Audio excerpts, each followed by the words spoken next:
Welcome to the Fully Mindful podcast. I'm your host, Melissa.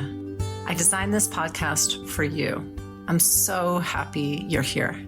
We are talking about what it means to live with more intention, creativity, and authenticity so we can make aligned connections. I'm a neurodivergent lawyer turned coach who found the healing power of breathwork and the powerful impact of mindfulness as we navigate this wild and beautiful ride of life. Here at The Fully Mindful, we dive deep with inspiring guests, share solo mini-sodes that are packed with tools you can apply immediately, and I mix it up a bit with tangents and sidebars, where my friend and host of the New World Normal podcast, Debbie Harrell, joins us for some down-to-earth, sometimes random, but always meaningful conversations. If you're ready to breathe, reflect, and grow, you're in the right place. Let's get fully mindful.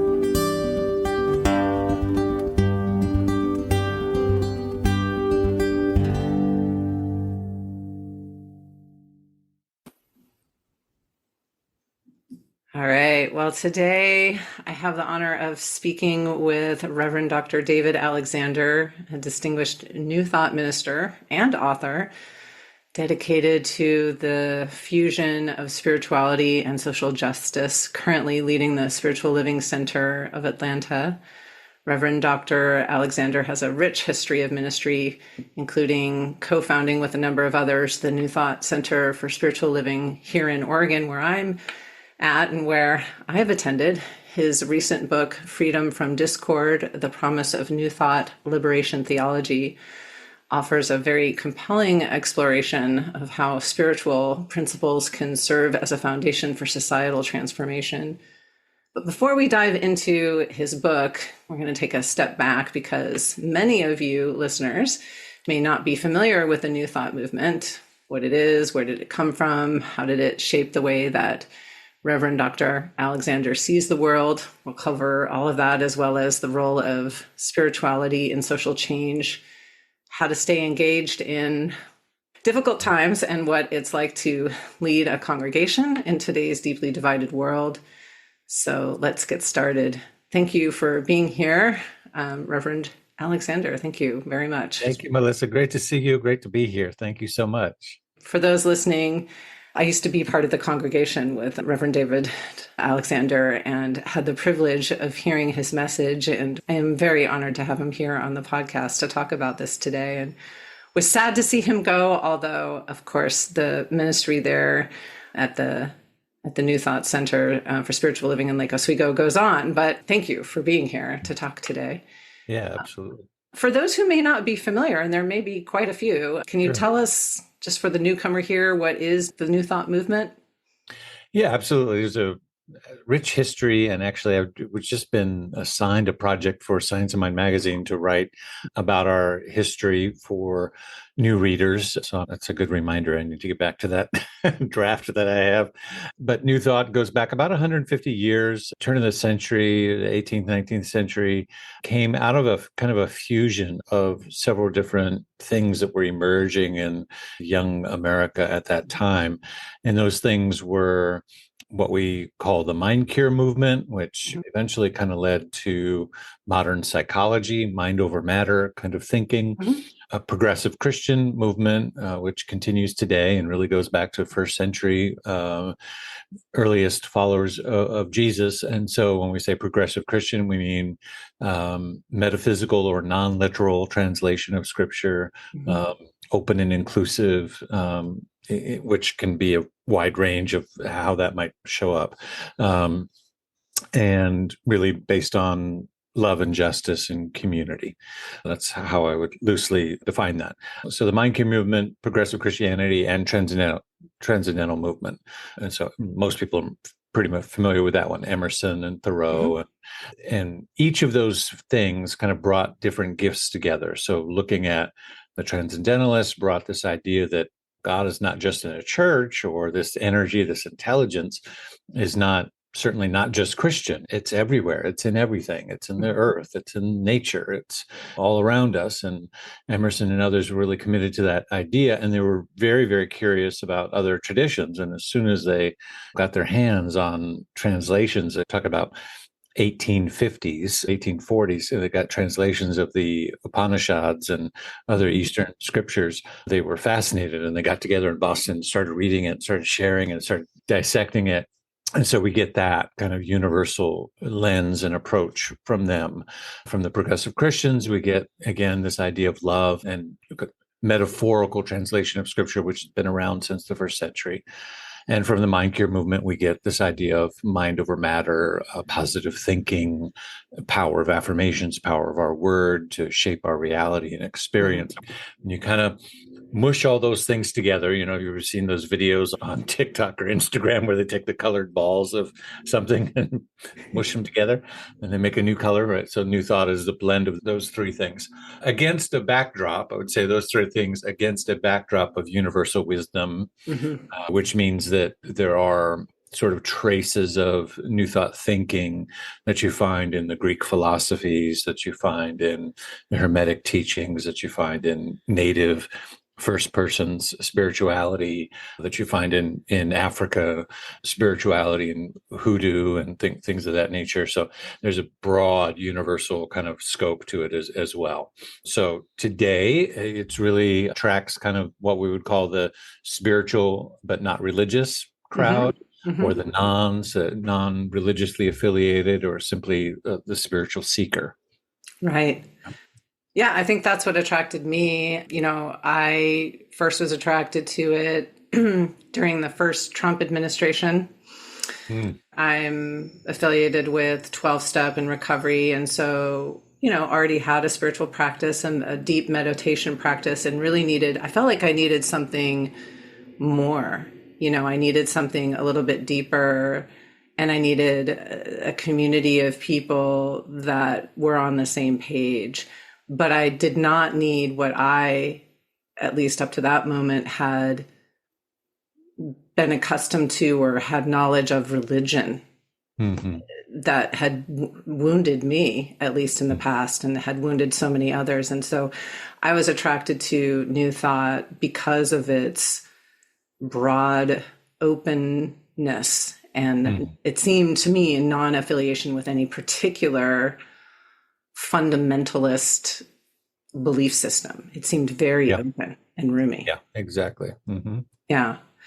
And that's definitely the experience I had and still have. And so, and very much appreciate and I think is really important for people to understand that that's available, should people need or want that experience. Yeah, absolutely.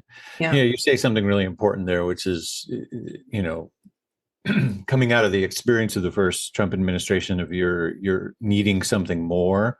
I'm really struck by just the phrase, that particular phrasing, needing something more, because I think that we're going into a second wave of that. We have whatever brings us peace and solace, where we get our news or whatever our tribe is, but we have also entered a hyper individualistic and a kind of isolationist time. Yeah. COVID certainly was a part of that, but also just generationally and technology. We spent so much time on our phone. There's a great article, and I think the most recent edition, or might be the last edition, of the Atlantic magazine that talks about how lonely we are. It's all about, we spend all this time on devices and we're quote unquote more connected than we've ever been, but we're also more alone than we've ever been. Because even if we're on a social media platform engaging with other people, we're doing it alone. We're in our house, on our couch, or in front of our TV. So we're doing it alone, or we're watching news 24/7, but we're doing it alone. And this idea of how much time we spend in isolation, even if it's doing things that might technologically are considered social. So that really struck me. It's like, I think that's going to sort of wear itself out if it hasn't already. And in order for us to survive, and not just survive, but thrive and rejuvenate ourselves in this next period, we're going to need community. And, in my world, people make sometimes the experts, the leaders, the mentors, and those that have gone before, and even the researchers, that make a lot about how this idea that religion is dead or church is, passe, it's old, Gen X is not going to church and all of that, and the other generations. And, there's a lot of conversation about that. I think over 1,000 churches a year close and Yeah. so on and so forth. And I think we really need each other right now. Yeah. So whether it's churches or whether it's, I don't know that pickleball club will do it. I mean, it I mean, might. it's maybe a start. Yeah. Yeah, it's a start. It's getting you out of your house. So I'm not knocking it. But that's that idea that, we're going to need each other. We're going to need to find and create community. I'm one of the old fashioned ones that, say, don't give up on church too fast, like Yeah. that. Yeah. Just having that nice, beautiful place to have a potluck and connect with people and do a little bit of spiritual practice and refresh during the week is not such a bad thing after all. Let's take a quick break. Hey everyone, I'm excited to announce my 8-week Positive Intelligence program, the PQ program, starting February 25th to reduce stress, break through barriers, and tap into your true potential. With just 1 to 2 hours a week, you'll quiet inner saboteurs, strengthen your inner sage self, and build lasting mental fitness through live meetings, daily exercises in the PQ app, and powerful practices. Ready to transform? Set up a call with me today in the Calendly link in the show notes. We'll see you there.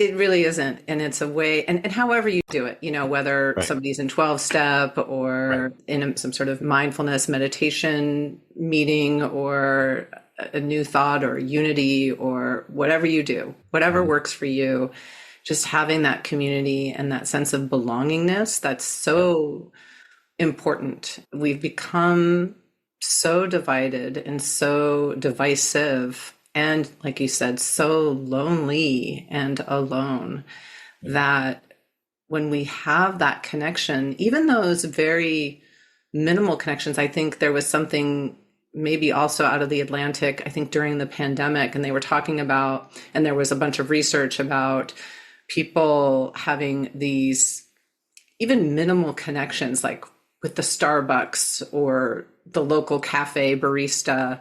Mm-hmm. Those passing moments with people we don't even know are really incredibly important, right? Just having that connection with another human being. We are social creatures and we need to have those connections with people to feel a part of. And it's really important. And part of the reason we're in this mess, I believe, is because people have felt so divided and alone and separate from other people. So maybe you could tell us a little bit about how you got to be on this journey. Anyway, welcome to Oregon. Oregon doing what Oregon does. Yes. Yeah. At any rate, maybe you could tell us a little bit about your story, your personal story, and your journey to New Thought and ministry, because I think it's a really interesting one. Yeah. So, and it ties right into what we were talking about, because my story really begins with my mother's story. Mm-hmm. She was, a single mom.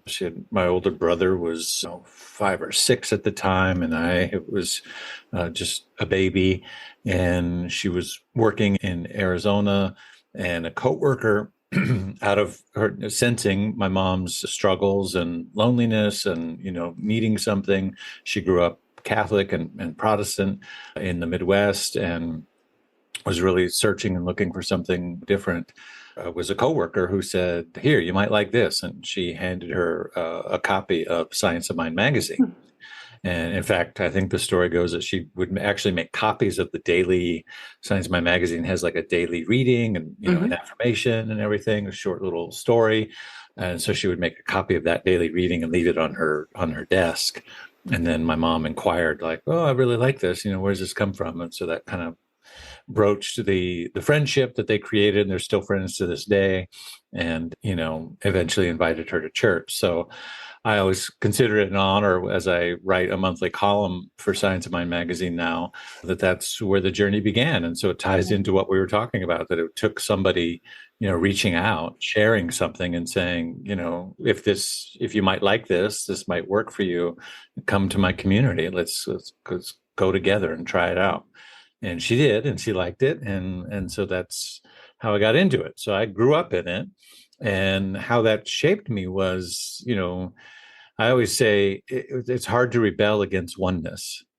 Most people don't stick with the tradition they grew up with. They rebel against it at some point. True. Yeah. And so when you grow up with this idea that God is all there is, this intelligent universe that is showing up as everything, it's kind of hard to run away from that and go, I'm going to rebel and go do this. It's like, okay, I'm going to go be a Buddhist or, whatever. There was no resistance. It was just like, oh, great. Oh, yeah, you should go explore that. Right. Tell us what you learned. Come back in 6 months and teach a class, Right. And so I never had that desire to rebel against it because it always left me with so much depth to explore both myself and the world. This lens, it's a lens, I think, that I look through, a spiritual lens to view politics and life and relationships and health and just everything. And the depth of that has not disappointed me yet. It's just always something new to explore in consciousness. And so growing up, I went to teen camps and young adult programs and all the things. And just one thing led to another. And I just kept wanting to serve. I just kept wanting to give back. And I just had a deep sense that, this teaching really saved my life in a lot of ways. I just said, well, what can I do to give back to it? And so I just realized I coming out of college, I was a social worker. I, worked at treatment tech facilities for adolescents and, a lot of things of that nature. But I realized no matter what I did stand-up comedy, I did, explored all kinds of things, worked in food service, that even if you're successful at this, that you're not really fully giving back what you've been given, like that was sort of the sense that I had in my spiritual practice and my meditation work. And so one day I just kind of asked, I was like, well, how can I give back to this, which has given me everything? And the answer was everything. Give me everything. And I was like,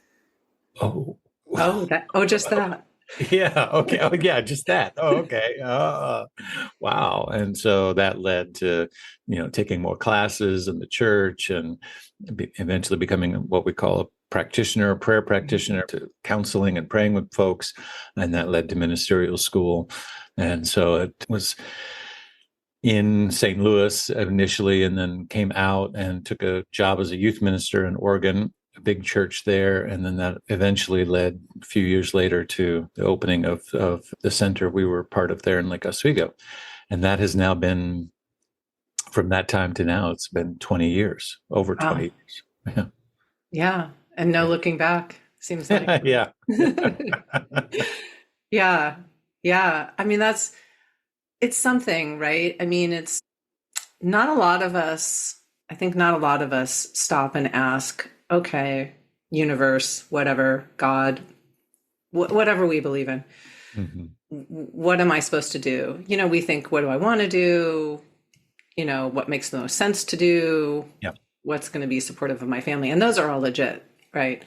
But very few of us ask, like, what am I here to do? Right? Yeah.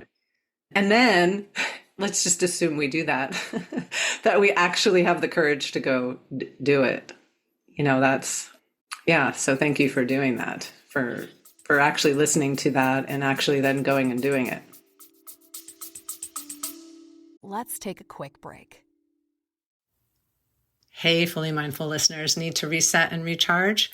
Join me for Unwind Your Mind, a free donation-based conscious connected breathwork session happening once a month, every third Thursday at 5:30 Pacific. Each session brings a fresh theme, specially curated music, and a unique chance to release what's holding you back and create more space to invite what you need more of. Let's breathe, connect, and transform together.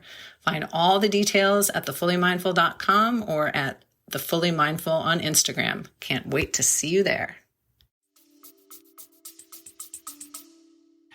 Yeah, and that's the path. It's that call to listen to your own intuition and to your own inner wisdom and to that which is bigger than you are, that is calling you forward. I think for everybody, there is that thing. There's that thing that is calling you forward in your relationship, in your Hmm. family, in your career, in whatever slice of life you want to look at it. That's calling you to be and to do and to stretch more.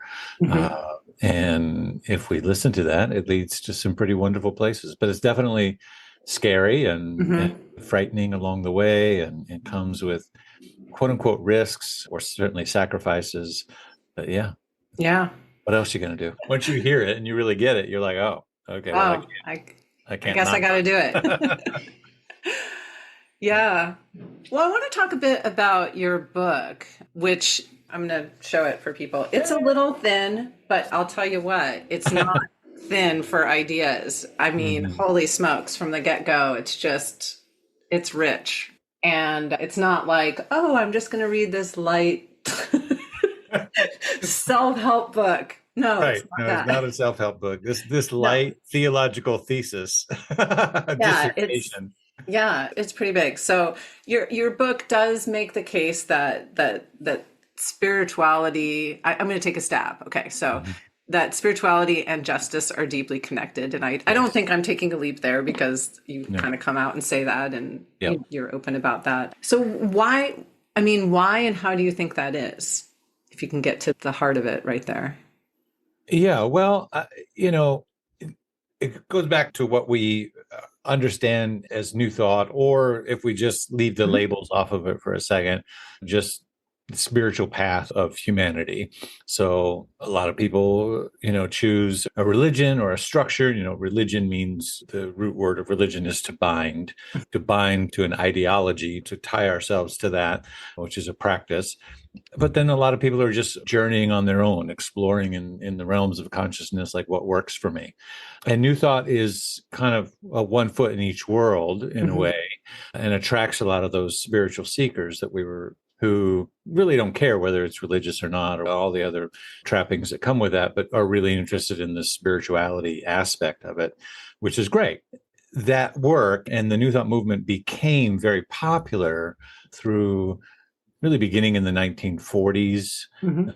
I would say even through all the way through the 90s. There was a good 50-year period that was really strong for New Thought, that was marked by American capitalism and the drive of individuals to succeed and be their best and get your house and picket fence and two cars in the garage and the dog, like the whole thing, right? Right. And capitalism and all of that. And New Thought spoke into that world, like, you Mhm. as an individual deserve to have all these things, and here's how Sure, you you can manifest it. Yeah. yeah, you can Hmm. manifest it, and yeah, all that. Hmm. I don't Sure. have no problem with people being self-fulfilled and fully expressed and happy in their life. That's a wonderful thing to have a spiritual tradition that speaks life into that. The question becomes, for what? Mm. Hmm. Right. So for me, I've been on this journey my whole life. I didn't come into it at, 35 or 40 or even at 50, like, somewhere else, like a lot of people do Hmm. after leaving a job or a relationship or whatever and searching and seeking. I just grew up in this awareness. And it was like, this awareness that you are one with this divine power and energy, and it moves through you, and you can create and manifest your life, and you have access to this power. And so, if that's my first language, I've got a friend here who's actually a New Thought Pentecostal minister, so that's a whole different episode. Yes. you know, but he calls me Neo from the Matrix. He's like, you were born in this, right? You didn't come into it. You're like, you are born of this new reality. Hmm. We're all trying to get a grasp of. And so for me, it became second nature. If that my beginning language was just this oneness consciousness, then the next question is, okay, for what? Now what? Yeah. And now that I know all that and I have all these skills that I can use to create the life I want, well, what good does it do me to create the life I want while my neighbors are suffering, the world is on fire, or that we're, like that? And if I'm just doing my daily spiritual practice, which includes grounding myself in an awareness of my oneness with all life, well, if that moves just a little bit from the head to the heart, then oneness doesn't just isn't just that, oh, there's an energy that connects me to everything, but that, oh no, I really am one.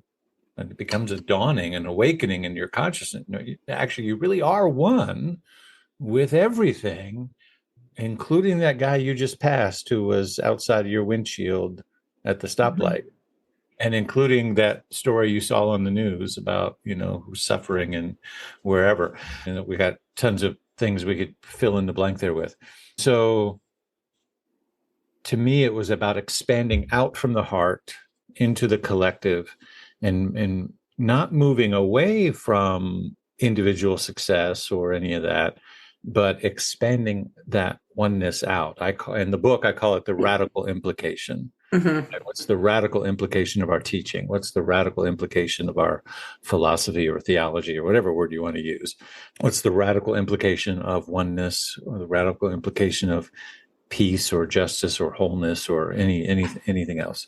And what I discovered was that, Christianity, Judaism, Islam, they all the major religions have a huge social component to them. Mhm. And there wasn't a lot of language about that in New Thought, but there was a emerging of that the leader, myself as a leader and other leaders. We were talking more and more about that, but there wasn't any text to reference it. Mm. Right? Ernest Holmes didn't write a lot about it. Some of the other New Thought authors didn't write a lot about it.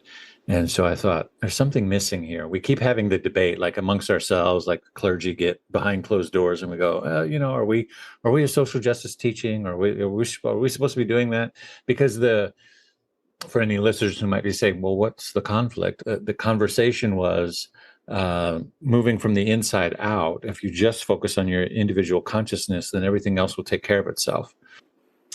And that don't focus on external conditions, because that's a distraction. Like that's kind of the old school Mm. thing. Don't get distracted by say the status of your bank account. Don't get distracted Mhm. by that, because that's just the world appearing the way it's appearing. Get connected inside to the abundance that's within you, and then the Right. outside will change, right? So it's okay, I get that.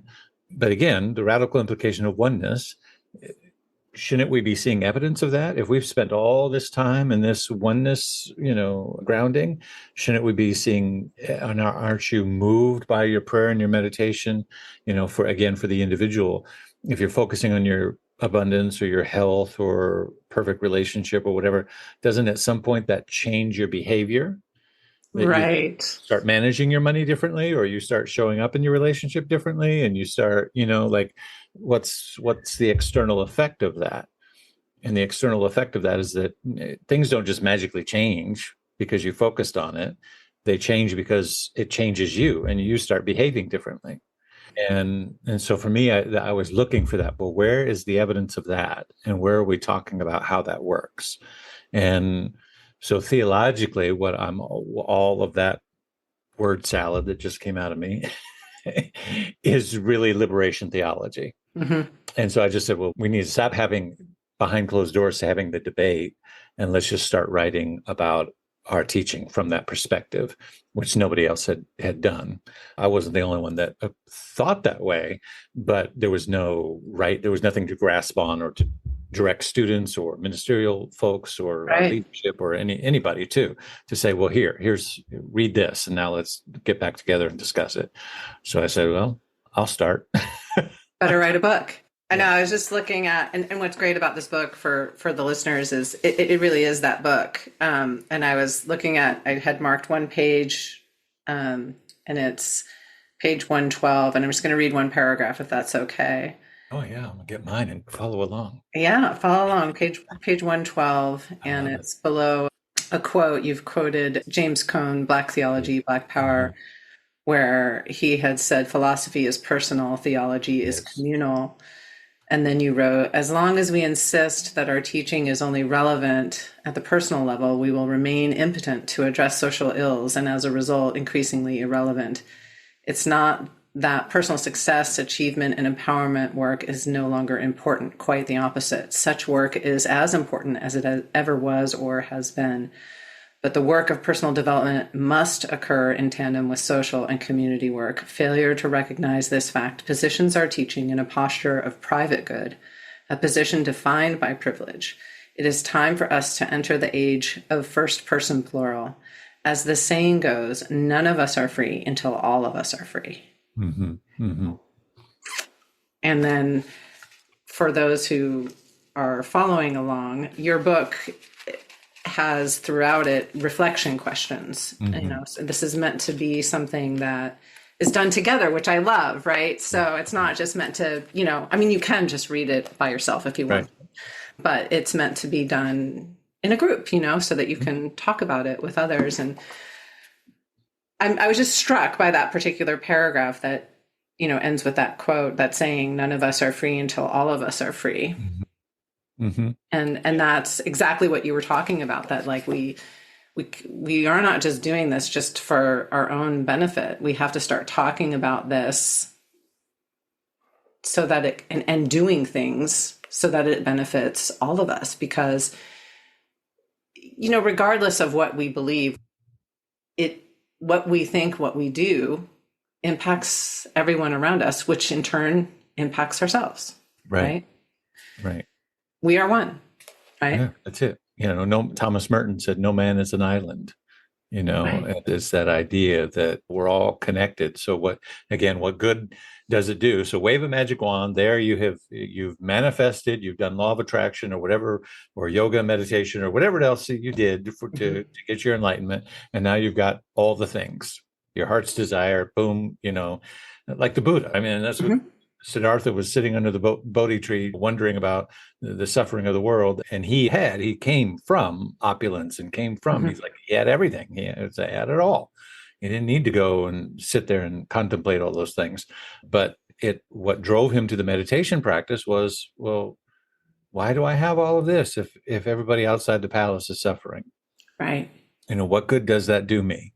And so that drove him to that. So if we imagine ourselves having all the things that we want, how do you get those things? Who delivers the groceries? Who we saw during the pandemic, how do things get to the grocery store? Who picks the lettuce in the field? Who, who flies the plane that you take on your vacation that you've got more than enough money to do, twice a year or whatever, like whatever it is that your heart's desire, like it is interdependent on a whole network of people, places, and things working economically, socially, etc., coming together to quote unquote create your independent life the way you want it. Right. It's not independent at all. It's completely dependent on all these other things coming together. Exactly. And that is precisely why when we're driving and we stop at the intersection and we see the unhoused person suffering, why it is so difficult to look at them. Yeah, absolutely. Because we're human and we see the suffering, and it is hard to witness the suffering without actually doing something about it. Yeah. Right? So now we have this moral responsibility, don't we? Right? Yes. So it can be overwhelming as it is. Right now in particular, right? There's so much going on and we're just inundated with suffering and divisiveness, and it's chaotic out there.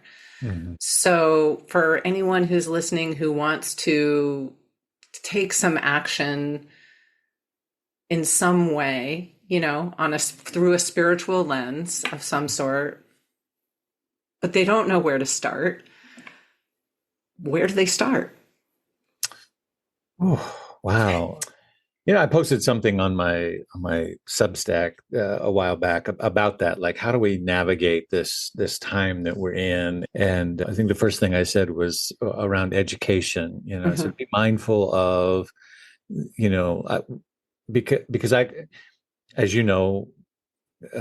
member of my congregation for a while there, that I always teach from where I'm coming from. Yes, I can only teach what I'm living out in my own life. And so I was reflecting on my own journey, like, how am I going to do this? What am I going to do now with all this chaos going on? Because I had My desire to consume news, which is already pretty high, had just tanked after I was just like, I don't Yeah. want to watch any of it. I'm Right. unplugging and I'm just like, forget it. Like, I just can't. And it literally hurt. It was like painful for a while. And then I was like, okay, I can't just can't just watch nothing. I gotta, be engaged somehow. And so that became the first step. It was like, be mindful of what Mhm. you're consuming and where you're consuming it from. And there's lots of good, healthy choices out there. But what I started doing was I started reading more and watching less, Yes. because the television news, no matter what source you take it from, there's a narrative that is driving, those sources. Breaking news moniker is used way too much. Yes. Everything is breaking news, and It is, isn't it? That's all I hang ever on see. to Breaking the next news. thing, next thing, next Yeah. thing. So there's this addiction cycle, thing. Hmm. PBS is a little better about those things, and the BBC, we watch sometimes that in our house, and it's so funny because they're kind of their mellow voices and Yeah. the accent and everything, and it's like completely, it's like the same news story, but it's a completely different It's tone. a whole different experience. Yeah. So whether Al Jazeera or, just some other source, be mindful of that, the sources. And so for me, it was less television and more reading Hmm. as a way to just, make sure that I'm not inundated with somebody else's tonality Hmm. of the narrative. And then it was, activate, to find something to do, to not just do nothing, but there's phone calls you can make. Yeah. There's, there's lots of different things. I think there's a website called Yeah. call5.org, I think, gives you the issues, the information, all the fill in. There's lots of other advocacy groups like, well, where you are, Basic Rights Oregon, Hmm.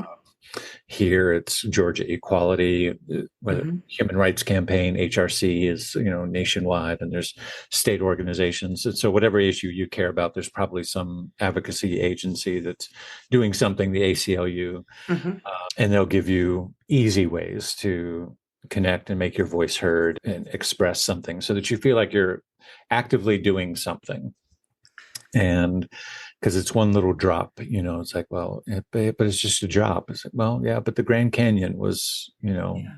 rock, but it was just a drop, that, and one drop adds to another, and carves out, seemingly immovable objects.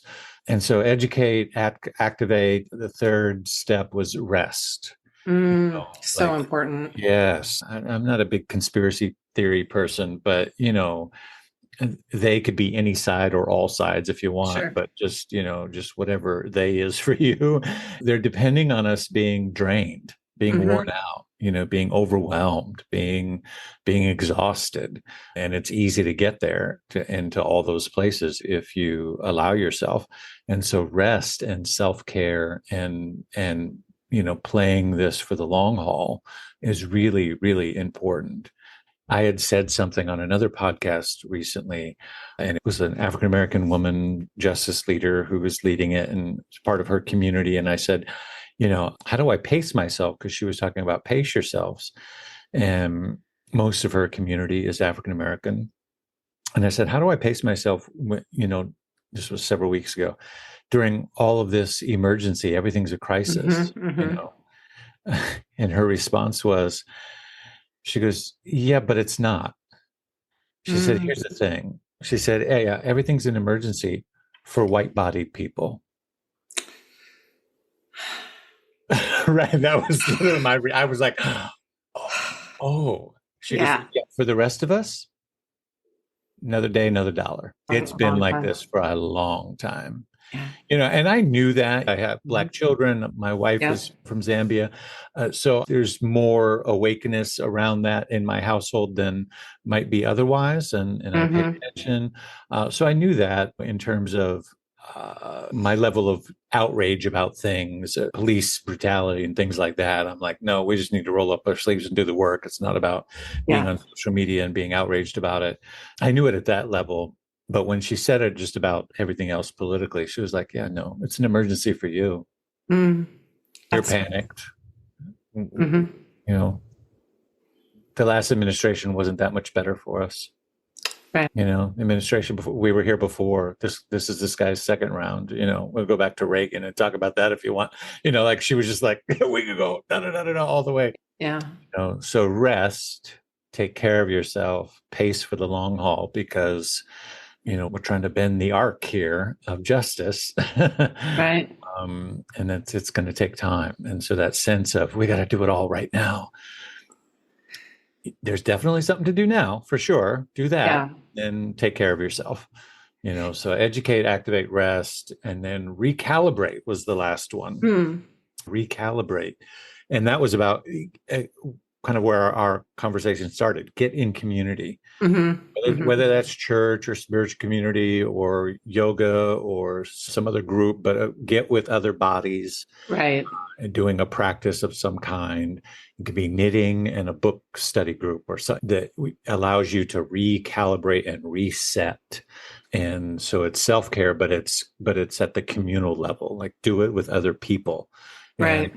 And I will keep advocating for spaces like church or spiritual communities, because there's a chance that, it will be intergenerational, hopefully multicultural, that's can be a hard find sometimes. And maybe even some people that didn't vote the way you did are in that same congregation, right? Yeah. The point is the more you're with a group like that opportunity to have conversation with a diverse mix of people and backgrounds and age groups and all of that is really important for your whole psychosocial mindset, and just to reset and recalibrate. Yeah. I like that. And, I found I did some traveling over the summer into different parts of still the West Coast, but different parts of the West Coast, which are really different politically. And one of the things that I tried to do was to find common ground with people who it was very obvious they were very different politically from me. And it was fascinating because we're radically different. And that is true in many ways, but we're also radically the same in many, many ways. And so trying to find those similarities rather than just the differences and finding those common grounds was very healing for me, and I'd wager for the other person as well.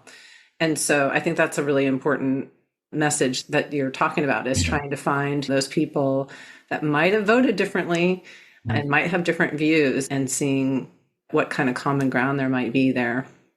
I think it's really important. And that's certainly, I've seen reactions to things like this on social media. I'm certainly not saying you need to make friends with people who hold views that put your life or your children or, based on your orientation or your gender or nationality or anything like that at risk. Right. No. Like boundaries. Definitely not. Yeah. You do not have to be friends with somebody who wants to degrade your humanity. Right. Absolutely not. Yeah.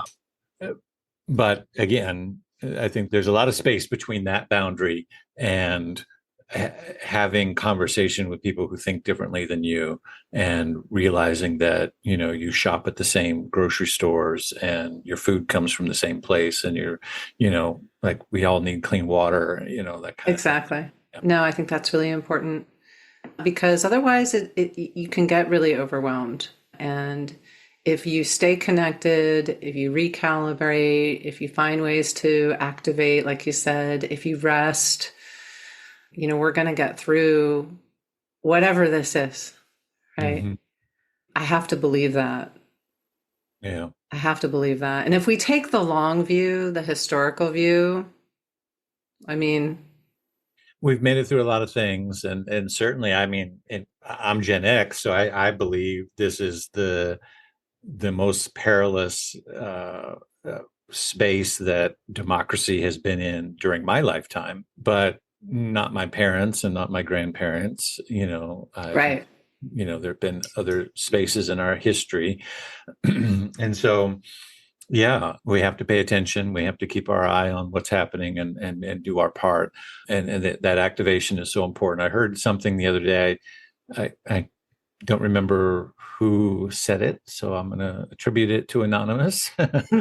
But I thought it was really brilliant. Hope without action is just privilege in disguise. Yeah. Hope and Yeah. action is just privilege in disguise. Yeah. Yeah. Because it was somebody was like, well, I have hope. And the conversation was like, well, okay, but what are you doing? Mm-hmm. What are you doing to help right now? And it was like, it's great that you feel hopeful, but make sure you're doing your part, whatever that is, because hope without action is just, it's like that. Just get to sit back and just kind of let it all do its thing and quote unquote have hope. Wow, that's nice. Yeah. And we all have our part right now. Yeah. Yeah. Yeah. Kind of getting back to New Thought, what do you Yeah. think New Thought's part is in all of this?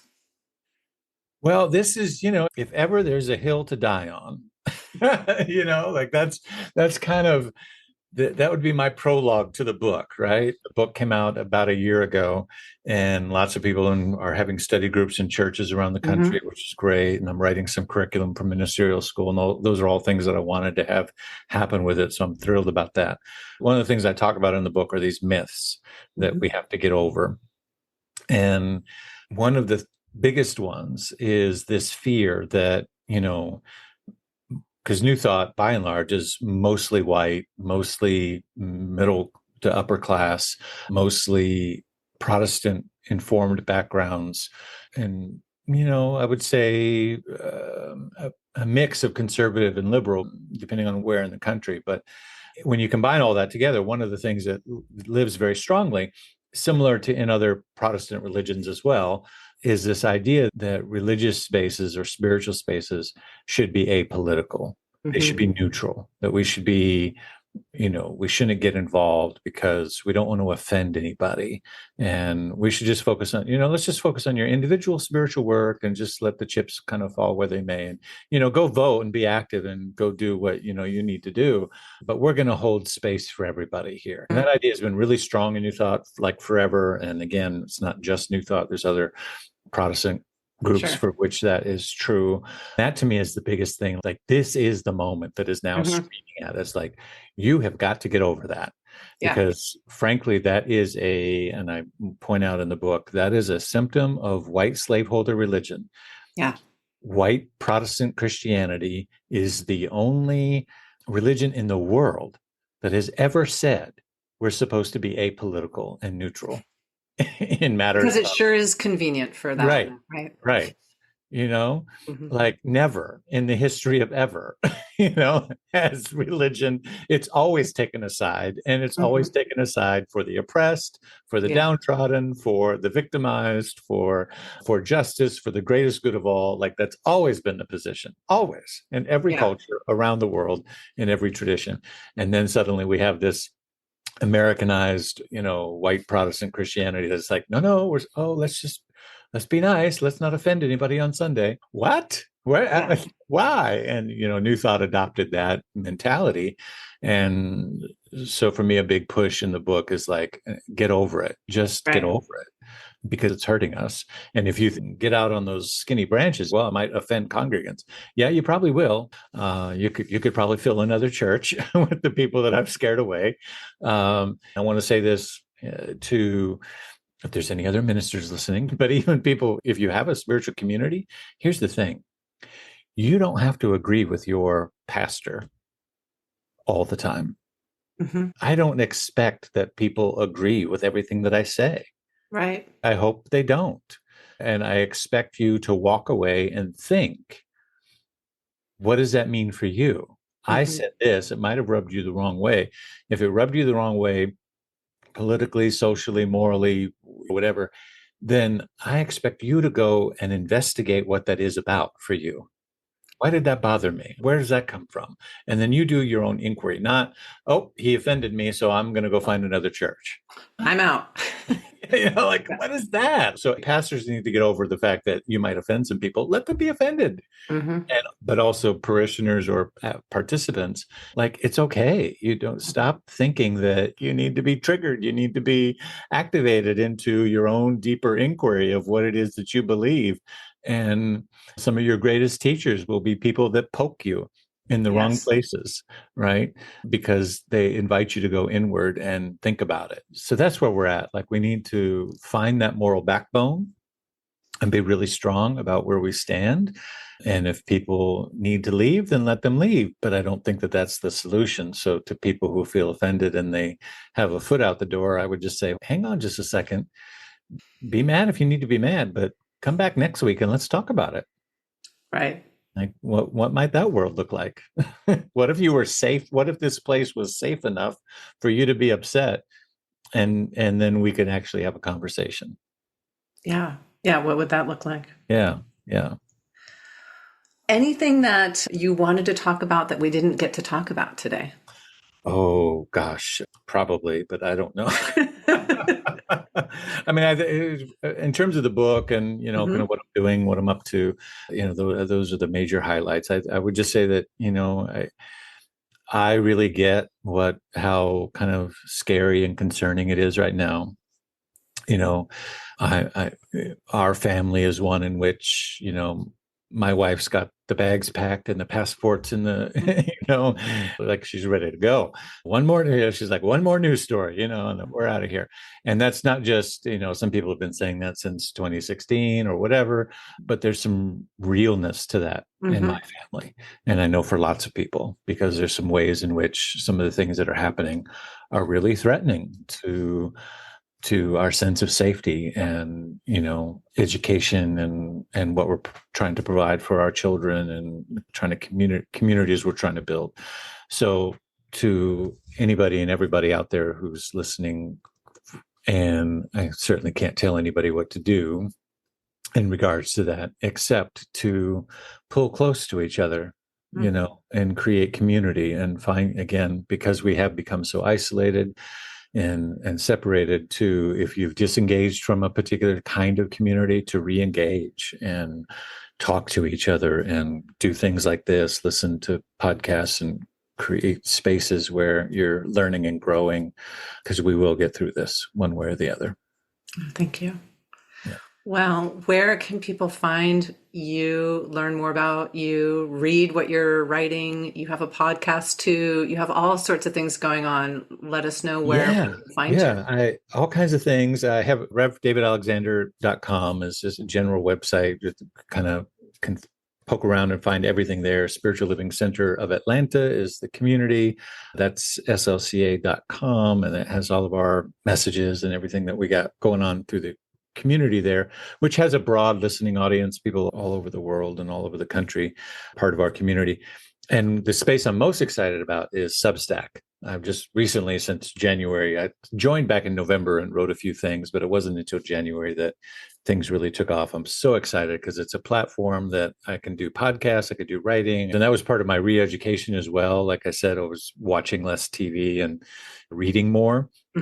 And so I was just started finding news people and just different things. It was just like so refreshing to just read instead of just television consume. And so I've just been loving that space, and my subscribing list there is growing, and I'm providing more and more, and it's just been wonderful. So I connect to everything that I'm doing through Substack.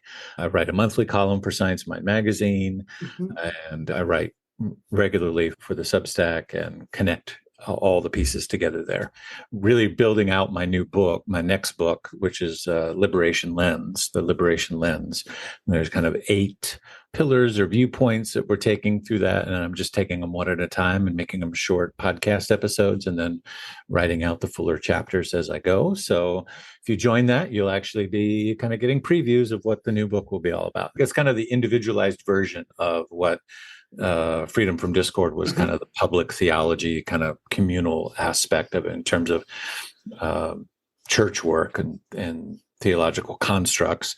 And the new one will break it down into individual spiritual quest kind of perspective. So exciting. It's great to see all the work that you're doing. And thank you. So that's Rev D. Alexander at Substack. I'll make sure to put this all the good stuff in the show notes so people can find you. Yeah. Well, thank you so much. It's been an absolute pleasure, and I hope to have you on again. Thank you so much. Thank you. Take care. All right. You too. I'm going to stop the recording.